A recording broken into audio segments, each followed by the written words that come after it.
예수 부활하셨습니다. 할렐루야. 예, 제가 우리 교회 부임하고 나서 해마다 제가 이렇게 부활주일 예배 때마다 그 영어로 그 미국 사람들이 그리트하는 그 부활주일 그리팅을 가르쳐 드렸습니다. 해마다. 예, 그래서 이렇게 Jesus is risen 그러면 He is risen indeed 하고 답하도록 이렇게 말씀했는데 오늘 아침에도 이렇게 하니까 잊어버리셨더라고요 다. 예, 그래가지고 제가 한 8년인가 9년 동안 계속 해왔는데 아직까지도 기억을 안 하셨어요. 근데 2부 예배 때 여러분들은 기억하실지 모르겠습니다. 한번 해보겠습니다. 예. Jesus is risen. 역시 예, 2부 예배는 좀 달라요. 예, 잘하셨습니다. 예, 감사합니다. 예, Jesus is risen, He is risen indeed. 예, 이렇게 부활주일날 이렇게 많이 참석해 주셔서 얼마나 반갑고 너무나 기쁘고 감사한지요. 예, 물론 여러분들 어떤 분들은 1년 동안 이렇게 처음으로 뵌 분도 계시고 처음으로 예배 나오신 분들도 계실 것입니다. 뭐 요즘은 다 이 테크놀로지가 다 발달해서 집에서도 TV를 통해서 아니면 셀폰을 통해서 예배를 드릴 수도 있지만, 그러나 제가 지난 1년 동안 이렇게 온라인으로 또 어떨 때는 이제 문을 열지 못하고 다 이렇게 그냥 목사님들만 모여서 이렇게 예배 준비하고 영상으로 예배를 띄우는 어떤 그런 경우도 오랫동안 해왔지만, 아무리 과학이 발달하고 우리 컴퓨터가 발달했다 할지라도 이렇게 직접 만나서 예배를 드리고 만나서 서로 성도들과 함께 교제하고 만나서 함께 정말 귀한 이 크리스찬의 우리의 신앙을 나누는 이 일보다 더 중요한 건 없는 것 같아요. 일보다 더 좋은 건 없는 것 같아요. 이것을 리플레이스 할 수는 없습니다. 이것을 대신할 수는 없습니다. 그래서 물론 정말 감사한 것은 하나님께서 이 기간을 통해서 또 미리 준비하신 여러 가지 유튜브라든가 이러한 그 테크놀로지가 있어서 감사하지만 또 한편으로는 이제 이렇게 다 같이 모여서 하나님께 직접 나와서 하나님 만나고 우리 서로 만나고 함께 한 목소리로 예배 드릴 수 있는 이 놀라운 축복과 기쁨은 대체할 수가 없다는 것을 절실히 느끼고, 앞으로 이제 또 많은 분들이 백신도 맞으시고 이제 코로나가 점점 퇴치되어서 이제는 완전히 모든 것이 다 풀려질 때 더욱더 기쁜 마음으로, 감사한 마음으로, 감격한 그러한 마음으로서 예배에 다 참여하실 수 있으면 하나님께서 영광이요 우리에게 너무나 큰 기쁨이 될 것입니다. 너무나 기쁩니다. 감사드립니다. 오늘 말씀은 이 부활주일이기 때문에 이 부활에 대한 말씀을 나누겠습니다. 그 당시에도 부활에 대해서 논란이 있었습니다. 오늘날 우리가 보면은 이 세상 사람들이 부활을 안 믿는 사람들은 많이 있지만 뭐 당연하겠죠. 그러나 우리 크리스찬들 이라는 그런 엄브렐라 안에서도 이 부활을 인정하지 아니하는 그런 사람들도 있습니다. 그래서 참 이런 논란이 되고 있는 그런 것을 많이 보는데, 지금 이 사두개인들하는 이 그러니까 예수님을 추락하려고 예수님께 질문을 던집니다. 18절에 부활이 없다 하는 사두개인들이 예수께 와서 물어 이르되라고 시작을 합니다. 이 사두개인들은 어떤 사람이었는가? 물론 우리가 아주 익숙한 그 당시 예수님 당시에 중에 바리새파들이 있었습니다.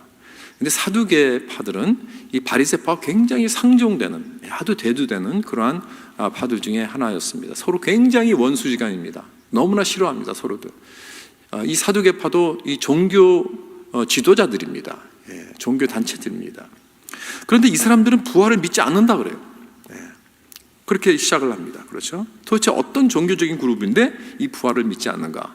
이 사람들은 이 사회적으로 굉장히 엘리트에 속한 사람들입니다. 귀족들입니다. 지식층들. 대부분 그 제사장 패밀리에 속한 사람들입니다. 그래서 예루살렘 성전 주위에서 살고 있습니다. 그리고 핵심 중에 핵심들인 이 사회의 이 아주 핵심 멤버들입니다. 그래서 이들은 친로마파입니다. 평민들하고는 좀 차이가 있습니다. 평민들은 대부분 반로마 제국파인데, 이들은 아무래도 귀족들이고 이 지위가 있는 사람들이기 때문에 정치적으로 굉장히 클로즈 타이가 되었기 때문에 로마 제국과 로마 지배인들과 좋은 관계를 맺고 있어요. 그 친로마파들입니다. 그리고 또 이들은 또 소위 말하는 지식층이라고 해서 자유주의 신학을 가지고 있습니다. 오늘 경우도 많이 보면 이게 소위 크리스찬이라고 본인들이 클레임하면서 공부를 많이 한 학자들이나 엘리트라고 하는 사람들 가운데 성경을 제대로 믿지 않는 사람들도 있어요. 예를 들어서 성경에 나오는 기적 같은 이야기들, 그렇죠? 하나님이 창세기에 나오는 그 창조의 말씀들, 그리고 또 부활, 성육신, 예수님께서 행하신 모든 기적들, 구약에 나오는 많은 그 선지자들이 행한 기적들, 이런 것들은 믿지 않습니다. 이것은 하나의 그냥 사람들이 만들어낸 스토리고 그 뒤에 가르치고 있는 어떤 moral, 어떤 중요한 이 teaching, 이 가르침, 중요한 그 영적 레슨, 이게 중요한 거지 그 기적 자체가 중요한 거다. 그건 믿을 필요가 없다. 우리같이 지식층들이, 우리같이 현대인들이 과학적이지 않는 것들을 어떻게 믿느냐 하는 그런 사람들처럼 그 당시에도 그런 사람들이었다는 거예요. 이 사두개인들이. 그래서 이 사람들은 구약 성경 전체를 믿지도 않습니다. 모세 오경만 믿습니다. First five books of the Bible, 첫 5 책들 성경에 창세기, 출애굽기, 레위기, 민수기, 신명기. 그렇죠. 제가 잊어버린 게 아닙니다. 제가 한번 혹시 여러분들 아시나 테스트한 겁니다. 그래서 이렇게 5 책만, 이 율법책이라고 하죠. 펜타툭이라고 하기도 하고, 이 책만 믿었다는 거예요. 이게 이것만 하나님의 말씀이다.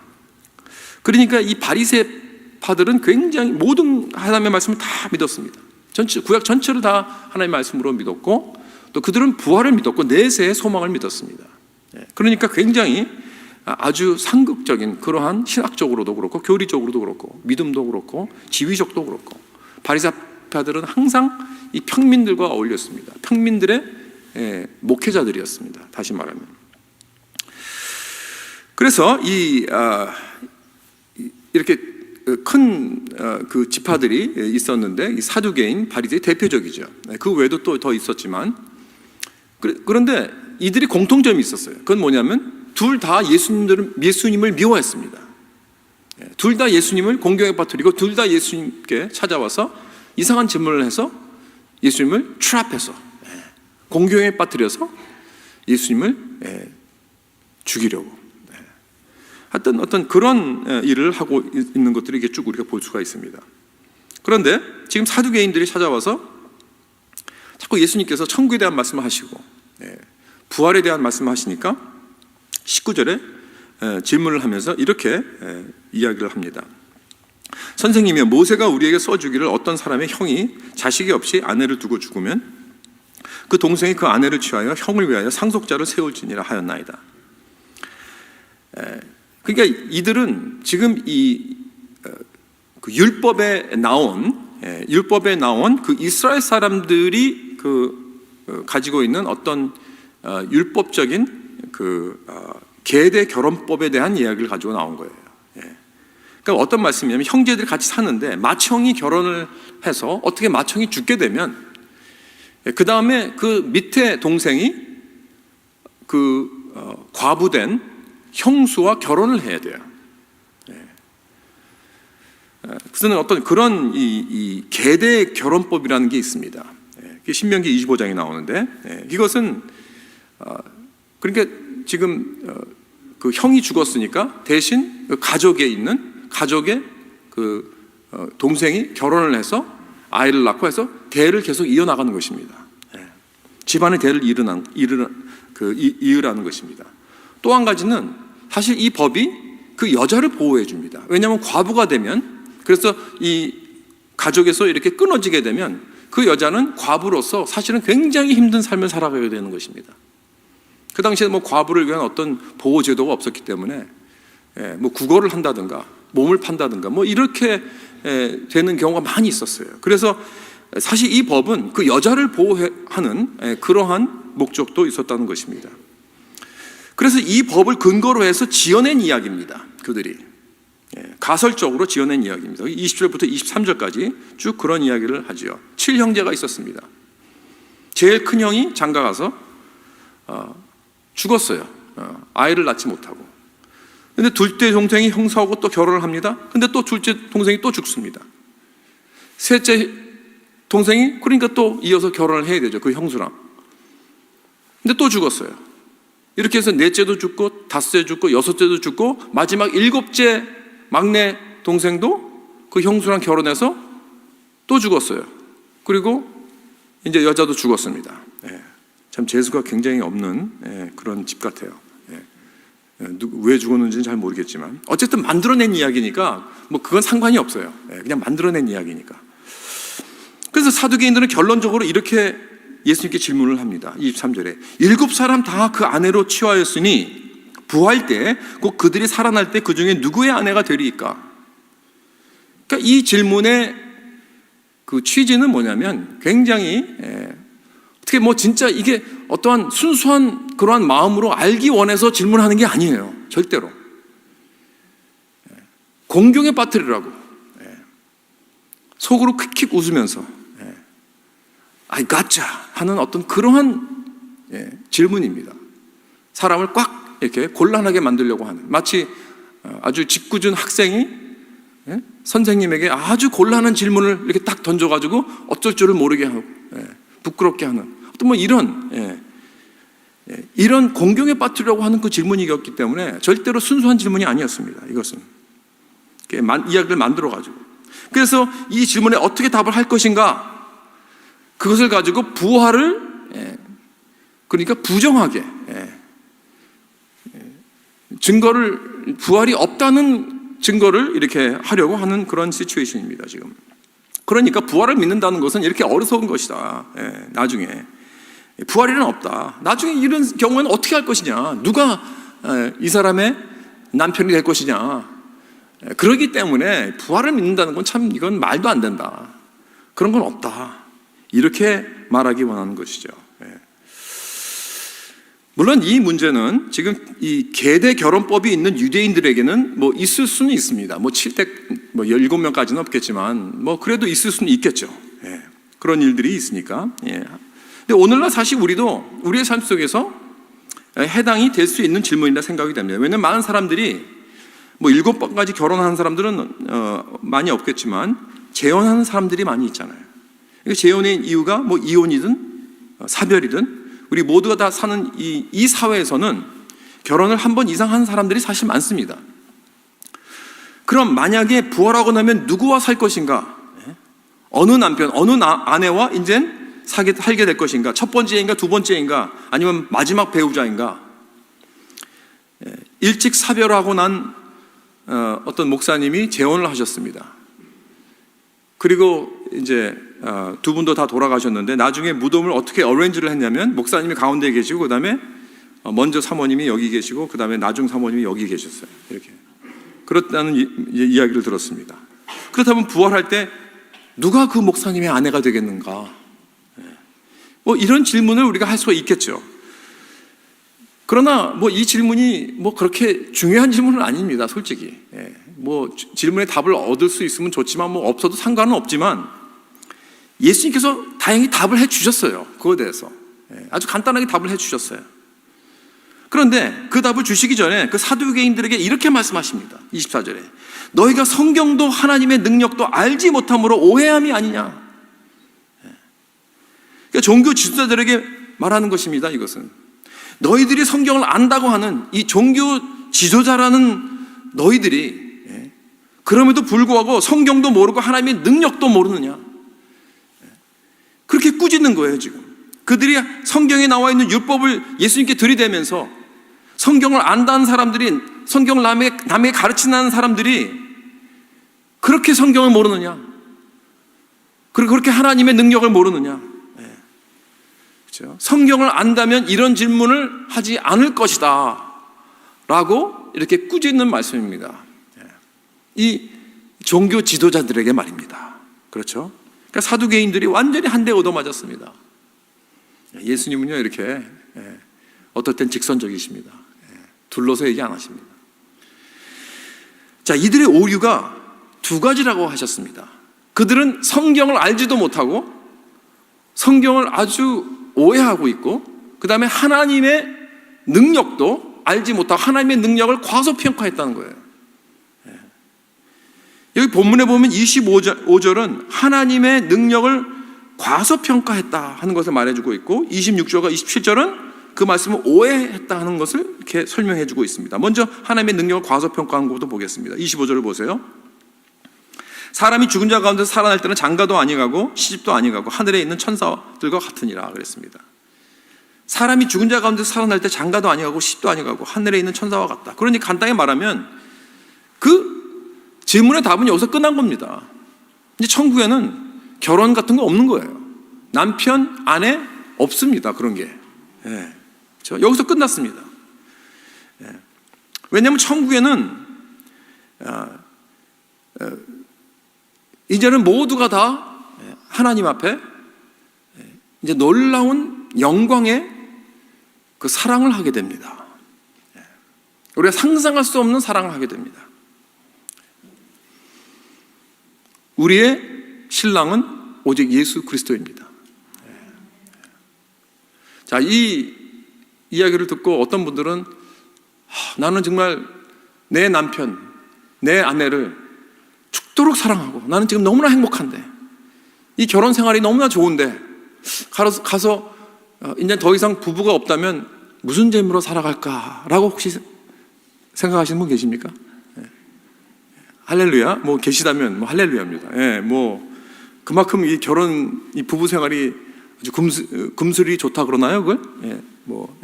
굉장히 참 기뻐, 너무 좋은 거죠. 왜냐하면 결혼도 하나님의 선물이고, 우리가 남자가 여자를 만나서 이렇게 서로 사랑하고 한평생 행복하게 사는 것, 그렇죠? 이게 얼마나 참 하나님의 축복입니까?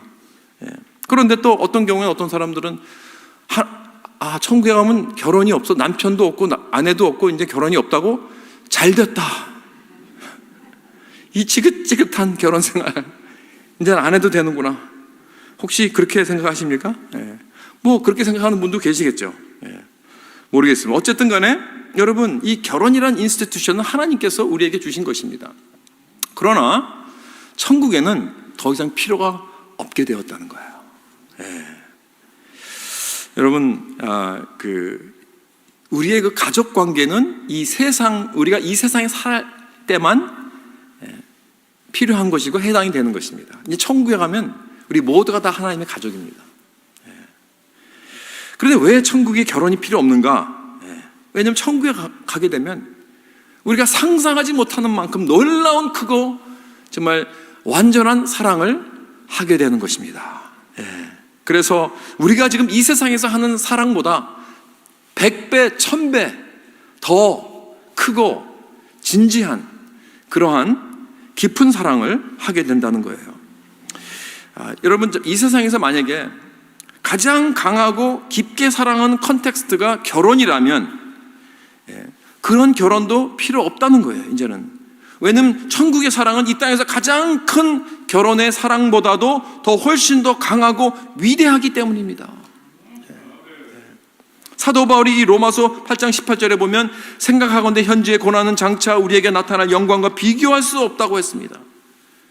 그 영광 중 하나는 무엇이냐? 우리가 사랑할 수 있는 가능성입니다. 지금 이 세상에서는 우리가 비교도 안 되는, 우리가 체험도 안 해보고 해보지도 못한 그런 놀라운 사랑을 우리는 누리고 할 수 있게 된다는 거예요. 이것도 하나님의 놀라운 영광이라는 거예요. 장차 비교도 할 수 없는 그러한 사랑. 그렇죠? 그래서 우리가 이제 천국에 가서 사랑을 하게 될 때 서로 사랑하고 주님을 사랑하고 서로 사랑하는 그러한 관계로 이제 영원히 살게 될 때 이 세상에서 우리가 서로 사랑하며 관계를 맺었던 어떤 사람도 그 사랑은 기억도 안 나는 거예요. 왜냐하면 상대가 안 되니까, 비교할 수도 없으니까 기억도 안 나는 거예요. 여러분, 옛날에 여러분이 뭐 어렸을 때, 뭐 초등학교 때 아니면 중학교 때 풋사랑 해본 거 기억하시죠? 풋사랑이라고 있죠. 퍼피 러브. 그냥 그 잘생긴 남자, 뭐 어떤 내 반에 있던 어떤 남자애한테 푹 빠져가지고 막 좋아했다가 뭐 편지 혼자 썼다가 찢어버리고 뭐 막 뭐 이런 거 말이에요. 예? 이런 사랑. 그 지금 생각하면 참 웃음이 나죠, 그렇죠? 어려서 저렇게 뭐 사랑이 뭔지 알고, 그게 뭔지 알고 저렇게 소위 그때는 그게 최고인지 알고 그랬지만 우리가 나중에 이렇게 다 자라고 나서 진짜 사랑이 뭔지 좀 우리가 경험을 해보고 어느 정도 체험도 해보기도 하고 자녀도 키워보고 그러고 나면은 그 어린아이들의 사랑이 참 우습게 생각이 됩니다. 어쩌면 그렇게 될 것 같아요. 지금 우리가 지금 이 땅에서 하는 그 사랑은 천국에 가서 우리가 주님 앞에서 우리 이제 거기서는 더 이상 죄가 없습니다. 죄라는 것은 이제는 흔적도 없습니다. 그렇죠? 그러한 완전한 모습으로 주님을 사랑하고 서로 사랑하는 그런 가운데서 생각도 안 날 것입니다. 그렇죠? 그렇기 때문에 완전한 주님과 우리의 관계, 완전한 우리 서로의 관계, 거기서는 부끄러움도 없고요, 죄책감도 없고요, 모든 어떤 이 자존감 이런 것도 하나도 없고요, 자격지심 같은 것도 없고, 인세큐리티 이런 거 다 없습니다. 완전히 풍성한 그러한 가운데서 완전한 분위기에서 완전한 그러한 이 거룩한 성화된 그런 몸으로서 영화스러운 그런 몸으로서 주님 앞에서 하나가 되어서 찬양할 때 천국에서는 그리스도와의 또 완전한 그 교회의 그 관계 가운데서 사랑을 하기 때문에 더 이상 거기서는 가족도 없고요, 또 우리 교회에서 소위 말하는 목사, 장로 뭐 이런 직분 이런 것도 필요 없어요. 거기서는 다 형제 자매입니다. 그러면 천국에서 우리 배우자나 내 부모, 자식들, 또 내 교우들, 내 친구들 더 이상 우리가 알아보지 못한다는 건가요? 그런 말씀은 아니죠. 알아봅니다. 우리가 서로 recognize를 합니다. 그러나 우리의 관계는 모든 세상의 관계를 다 초월하는 놀라운 사랑의 관계가 되기 때문에, 그렇기 때문에 더욱더 우리의 관계는 깊게 사랑을 하게 될 것입니다. 완전한 관계를 맺게 될 것입니다. 진짜 사랑이 시작되는 거예요. 하나님이 나에게 주신 내 부모님, 내 아내, 내 남편, 내 자녀들, 내 형제 자매들, 내 교우들, 내 친구들, 지금보다 더 훨씬 더 확실하게 사랑하게 될 것입니다. 우리가 상상하지 못할 정도로 서로를 즐기게 될 것입니다. 그렇죠? 언제까지? 날로 더더욱 언제까지요? 영원히. 여러분의 손주들을 지금 사랑하시죠? 그러나 내가 더 내 손주를 사랑할 수 있을까요? 저 천국에 가서는요, 더 할 수 있습니다. 더더욱, 더 깊이. 언제까지요? 영원히. 그렇습니다. 이 사두개인들의 어리석은 이 질문은 사실 우리들에게 이 부활 때 우리의 관계가 어떤 관계가 될 것인가 라는 것을 더 깊이 생각할 수 있는 그런 기회가 되었습니다. 나는 그래서 사실 이 질문을 한 이 사두개인들이 고마워요. 그래서 우리가 이러한 질문도 답을 얻고, 또 이 천국에서는 어떠한 관계를 맺게 될까, 우리 서로 모두가 정말 감히 상상하면서 너무나 기대가 됩니다. 그 다음에 두 번째, 그들은 하나님의 말씀을 오해하였다고 했습니다. 예수님은 성경 말씀을 그 오해한 것을 이렇게 말씀하시는데, 이 사두개인들의 질문을 한 것 진짜 이유가 여기에 있는 거예요. 결혼에 대한 것이 아니에요. 그들의 질문은. 그들의 질문은 부활을 disprove 하려고 하는 것입니다. 부활을 반증하려고 하는 것입니다. 26절에 보니까 부활에 대해서 진술하실 때 예수님은 성경으로 직접 들어가시는데, 예수님께서 뭐 시편에서도 부활을 증거할 수도 있었고요, 또 뭐 이사야라든가 다니엘이라든가 다른 성경에서 증명해 줄 수 있었지만, 사두개인들은 오직 모세 오경만 믿고 있었기 때문에 모세 오경에서 부활의 증거를 말씀해 주십니다. 그래서 니네들이 믿고 있는 이 모세 오경에서 내가 증거를 해주겠다, 이렇게 나오시는 거예요. 그러면서 뭐라고 그러시냐면, 성경에 보면 모세에게 하나님이 자신을 나는 아브라함의 하나님, 이삭의 하나님, 야곱의 하나님이라 하신 말씀을 읽어보지 못하였느냐. 하나님은 죽은 자의 하나님이 아니요 산 자의 하나님이시라. 너희가 크게 오해하였도다. 놀라운 말씀입니다. 우선 예수님께서 인용하시는 이 말씀이 어디에서 나와 있는가? 출애굽기 3장 6절에 나와 있는 말씀입니다. 떨기나무에서 하나님을 만난 모세를 한번 우리가 생각해 보자는 거예요. 거기서 하나님은 모세에게 자신을 어떠한 분이라고 소개를 하면서 나는 아브라함의 하나님, 이삭의 하나님, 야곱의 하나님이라고 하셨을 때, 하나님은 과거 시제로 사용하지 않으시고 현재 시제를 사용하셨다는 거예요. I am the God of Abraham, the God of Isaac, the God of Jacob. 이렇게 말씀하시는 거예요. I am. 나는 내가 아브라함의 하나님이었다라고 말씀하시는 게 아니고 나는 지금도 오늘도 아브라함의 하나님, 이삭의 하나님, 야곱의 하나님이다. 이 현재 시로 말씀하시는 거예요. 이것은 무슨 뜻입니까? 여러분, 아브라함과 이삭과 야곱은요 죽은 지 400년이 넘었습니다. 지금 이 땅에서 이제 간 지 400년이 넘었어요. 그러나 내가 살아있는 하나님이요, 나는 이 아브라함과 이삭 그리고 이 야곱도 그들의 하나님이기 때문에 그들도 살아있다는 거예요. 죽지 않았다. 이건 지금 하나님께서 언약적인 관계를 말하고 계시는 것입니다. 여러분, 이 세상에는요 언약이나 또는 계약이나 어떤 관계란 일단 한쪽이 죽으면 끝나는 것입니다. 그렇죠? 누구와 계약을 맺으면 그 양쪽 파티가 살아있을 때만 해당이 되는 거예요. 일단 죽으면 그냥 계약은 끝나는 것입니다. 혼인서약도 언제까지입니까? 우리가 죽을 때까지 아닙니까? Till death do us part. 그렇죠? 죽으면 이제 결혼 서약도 끝나는 거예요, 거기서.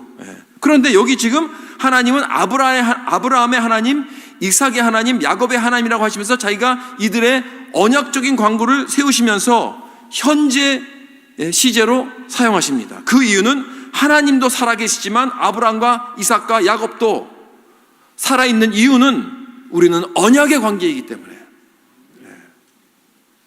그들이 죽었지만 살아있어요. 이 세상엔 더 없지만은 저 천국에 그들이 지금 하나님 앞에서 마지막 영광스러운 부활을 기다리고 있습니다. 새 하늘과 새 땅에 임할 때 천국의 그 거룩한 새 예루살렘이 하늘에서 신부가 남편을 위해서 단장같이 내려올 때 그때를 기다리고 있다는 거예요. 성경에서 하나님과 인간과 언약적인 관계를 맺을 때 이런 표현을 합니다. 너희는 내 백성이 되겠고 나는 너의 하나님이 되리라. You are my people and I am your God. 여러분 꼭 기억하십시오. 이렇게 우리가 예수를 구주로 믿어 내가 죄사함을 받고 하나님의 자녀가 되어서 이 언약의 관계 안으로 들어오게 되면 절대로 더 이상 과거 시제가 되지 않습니다. 즉시 영원한 현재 시제가 됩니다. 여러분, 이것이 하나님과 언약의 관계를 맺는 모든 우리들의 시츄에이션이고 우리들의 입장입니다. 이것이 하나님과 그 영원한 하나님과의 관계가 되는 거예요. 하나님은 나의 하나님, 나는 그의 백성, 나는 그의 자녀. 바로 이 언약적인 관계가 나의 영생과 부활을 개런티 해주는 것인 줄 믿으시기 바랍니다. 여러분, 우리 사람들과의 관계도 누구와 사랑하는 관계를 들어갈 때 가장 두려운 것이 무엇인가? 과거 시제 아닙니까? 과거 시제. 그 관계가 과거 시제가 되어버리면 그건 참 슬픈 것입니다. 나는 그 사람의 친구였어. 그 사람은 나의 아내였어. 과거 시제죠. 그건 뭐예요? 옛날에는 그랬는데 더 이상 아니라는 것이죠. 뭐 떠나갔던지 아니면 죽었던지. 그렇죠? 그건 참 슬픈 이야기죠. 아무도 인간관계를 이렇게 과거형으로 표현하는 걸 원치 않습니다. 이제는 더 이상 아니고 끝났다는 것이기 때문에. 그러나 하나님이 우리와 사랑의 관계를 맺으실 때 하나님이 나에게 완전히 헌신하시고 하나님이 나의 언약의 관계를 위해서 모든 걸 다 희생해 주셨다면, 그리고 물론 그렇게 하셨습니다. 그리고 내가 십자가 예수 그리스도를 믿고 주님이 나를 위해서 하신 모든 것을 내가 받아들였다면, 그래서 그와 언약의 관계에 들어왔다면 절대로 그 관계가 더 이상 과거가 될 수 없습니다. 그 관계는 언제나 살아있습니다. 우리 하나님은 일단 누구와 사랑의 언약적인 관계로 들어가게 되면 그 사랑의 관계는 절대로 영원히 끊어지지 않습니다. 그래서 예수님이 마르다와 마리아를 찾아와서 그 형제 나사로가 죽어서 슬퍼하고 있었을 때 그들에게 뭐라고 하셨습니까? 나는 부활이요 생명이니 나를 믿는 자는 죽지 아니하리니 죽어도 살겠고 그랬어요. 죽어도 살겠고 무릇 살아서 나를 믿는 자는 영원히 죽지 아니하리니 네가 이것을 믿느냐? 주 예수를 믿으면 영원한 사랑의 관계 안으로 들어오기 때문에 죽어도 사는 것입니다. 우리는. 오늘 우리가 죽어도 우리는 사는 것입니다. 우리는 부활이 있습니다. 그리고 영원히 죽지 않는 이 놀라운 부활이 개런티되어 있기 때문에 여러분, 이것이 우리의 소망 아닙니까? 이것이 오늘 우리 부활절, 우리 주님께서 부활의 첫 열매가 되어주셔서 우리 모두에게, 주 예수 그리스도를 나의 구주로 믿는 모두에게 주시는 이 부활의 소망 아닙니까? 여러분, 하나님의 사랑을 체험하셨으면 여러분 기뻐하십시오. 하나님의 사랑은요 절대로 타버리지 않습니다. 영영이 계속 여러분 영원히 끊어지지 않습니다. 훨훨 타오르고 있습니다. 우리 인간의 사랑은 식을 수 있습니다. 하나님의 사랑은 절대로 식지 않습니다. 그래서 사도 바울은 요로마서 8장에서 아무것도 그 사랑을 끊을 수 없다고, 정말 하나님의 그 놀라운 사랑을 그 사랑의 능력과 힘과 영원성에 감격하여서 이렇게 표현을 합니다. 누가 우리를 그리스도의 사랑에서 끊으리요? 환난이나 공고나 박해나 기근이나 적신이나 위험이나 칼이라. 내가 확신하노니 사망이나 생명이나 천사들이나 권세자들이나 현재 일어나는 장래일이나 능력이나 높음이나 깊음이나 다른 어떤 피조물이라도 우리를 우리 주 예수 그리스도 안에 있는 하나님의 사랑에서 끊을 수 없느니라. 이렇게 하나님이 우리를 한 번 사랑하시면 영원히 사랑하십니다. 이것이 바로 하나님과 우리의 언약적인 사랑의 관계입니다. 오늘 우리가 이 성찬식에 참여하면서 주님께서 우리에게 주신 이 말씀을 기억해야 됩니다. 이 잔은 내 피로 세우는 새 언약이니 곧 너희를 위하여 붓는 것이라. 이 새 언약의 관계를 우리와 세우시려고 예수님은 십자가로 가신 것입니다. 거기서 피를 부으시되 하나도 남김없이, 한 방울도 남김없이 완전히 부어주셨습니다. 여러분, 그 사랑은 영원히 끊을 수 없습니다. 사랑하는 성도 여러분, 사두개인들은 성경도 모르고 하나님의 능력도 몰랐습니다. 그렇기 때문에 여러분, 우리가 성경을 알아야 됩니다. 성경을 제대로 알아야 하나님의 능력도 알고 그 능력이 내 삶 속에 놀라운 능력이 되는 것입니다. 이것이 우리 부활의 능력입니다. 오늘 2021년 부활절 아침, 이 부활의 능력과 소망을 마음에 간직하고 하나님의 영원한 사랑을 품고 부활의 증인으로 살아가는 저와 여러분 될 수 있기를 주님의 이름으로 축원합니다. 기도하겠습니다.